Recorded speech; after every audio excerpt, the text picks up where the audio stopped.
Take my ID and ask me, what the UCK are you going to about it? Okay.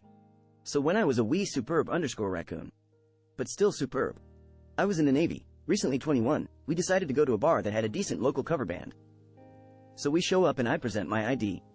Grant you, clean cut and clothes have I did not look 21. But my out-of-state IDWA is no good and all I had was my military ID. Dorman decides he can UCK with me. This is fake. I am keeping it. My eyes bugged out.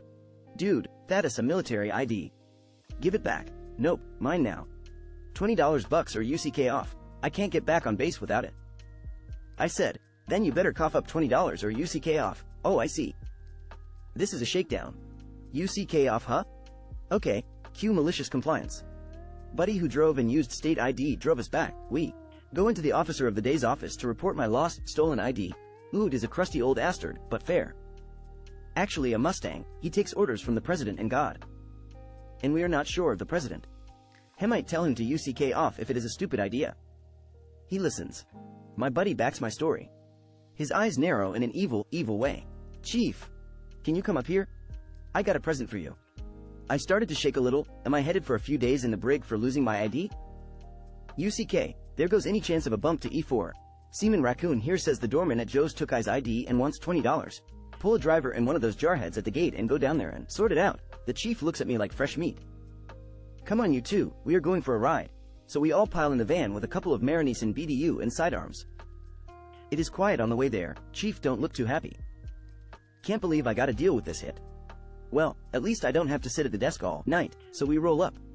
Place is pretty packed. Dorman don't look so tough as the chief stalks up to him like a storm cloud spitting lightning and 2 armed Marines flanking him. I'm hanging back. Raccoon. This the guy with your ID? Yes, Chief. Chief gets up toe to toe with him. Chief is short and wide, but is built like a brick wall. Jim Muscle Dorman takes a step back, but dude has nowhere to go in the little entranceway. Give me his ID now, or I will start looking for it myself. ID is produced. Handed to me. Dorman ignored. Chief pulls the door open, looks at the room, motions for the Marines to make a hole to the bar. Make it wide. They do so, calmly shouting to move people out of the way as the music and talk dies down. Chief grabs a chair, stands on it, then uses his parade ground voice. All active duty military.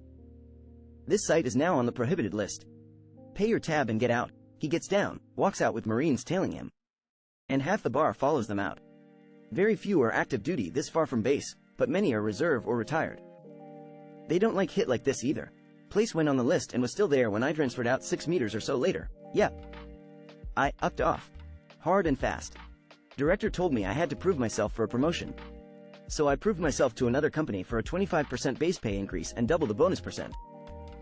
So 8+ years ago I used to work as a business analyst for a large multinational construction materials company. I was a good employee. They were a great employer. I had been given 2 promotions in my time. The REIN been moved to several domains in the IT department. I learned a lot. A role came up to be a senior business analyst within a new domain, and for various reasons I was denied the promotion. Not a big deal. I understood the reasons. I really did. I wasn't bitter. A more deserving external candidate 100% got the position. I was still given the opportunity to work in that domain. Great learning opportunity. A few successful projects later in the new domain I asked if I could organically be promoted to a senior business analyst. And by successful delivery I mean my business partner going to another director in it, who had a stake in that domain. Where has he been all of my life? So I had definitely done good if not great. My manager spoke with my director and the response was, well, he needs to prove himself. I had to laugh. Don't get me wrong again. My director was a great guy. He after all did promote me twice and gave me the opportunity to learn all these various new domains of the business. Nothing against him. The explanation just pissed me off. I would have been satisfied with, there's no budget this year, or, I don't think I'll get approval for an in-place promotion. HR was one of the domains I supported, so I know how things go. So I kept learning the new domain and started applying for various jobs outside the company.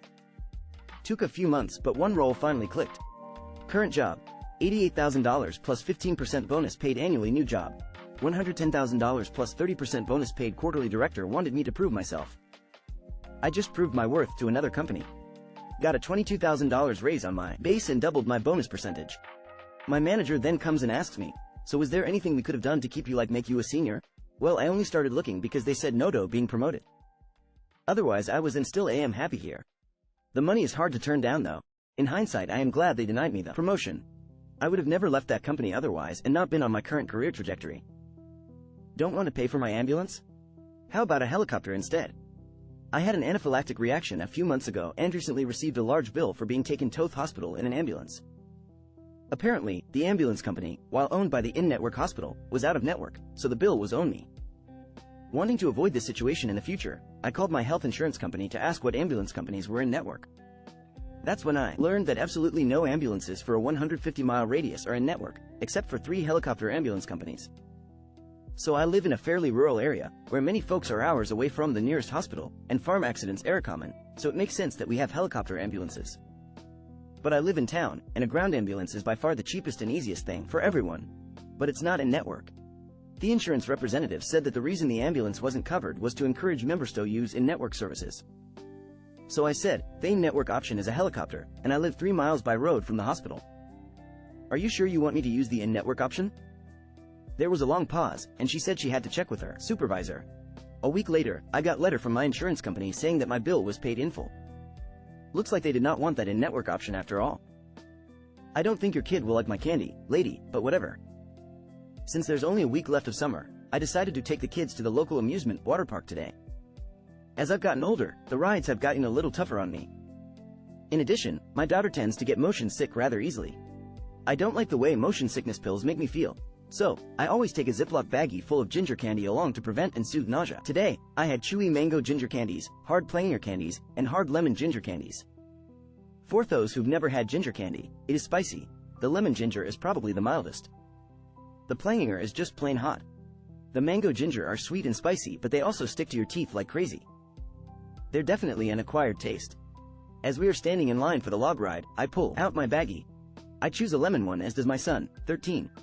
My daughter, 12, asks for a mango one. While I'm fishing a mango one out, I hear the kid in front of us tell his mom that he, around 7-ish, wants some candy. His mom distractedly says she doesn't have any candy. The boy says, but Cheetos. He turns to me and asks for one. I tell him I don't really think he'd like my candy. By this time, his mom has focused in on the interaction. As the kid starts to whine that, of course, he'd like my candy, his mom just huffs and says, you've got a whole baggie. Can't you give him just one? Come on, don't be greedy. Oh, you said the magic word there, lady. I say, alright, and dig out a lemon one. I'm not completely heartless. That's when the kid whines that he wants mango. Mango is his favorite. I tell him lemon is better, but he insists on mango. I tell him it's kinda sticky as I hang it over. The kid rips it open, shoves it in his mouth, gets in 3 quick chews while my kids stare at him. Then, he actually starts to taste it and a look of horror comes over his face. He screams and tries to spit it out. He's jumping around and flapping his arms. His mom is panicking and asking what's wrong. He's screaming that it's bad and it's hot and he wants it out. His mom tells him to spit it out. That's when I pipe up with the very helpful, it's really sticky. What's left is probably stuck in his teeth. He'll have to wait for it to melt off if he doesn't want to chew. The mom looks at me in disbelief and a shrug. Then she asks what in the hell I gave her son. Probably should have asked that sooner, lady. I answer, ginger candy. ID's good for nausea. I'm pretty sure I'd be dead if looks really could kill. We got to move up in line 2 spaces, because she whisked her kid off to a water fountain. I'd like to think the kid will think twice about demanding things from strangers. Plus it was entertaining. Overall, the kids and I counted it as a win. Don't think a 17-year-old girl crying at the counter is a good look for your company. Minor TW, brief mention of drugs and death, background. Back in high school, I worked for a bakery that's popular in my area. Overall, it was a really good job.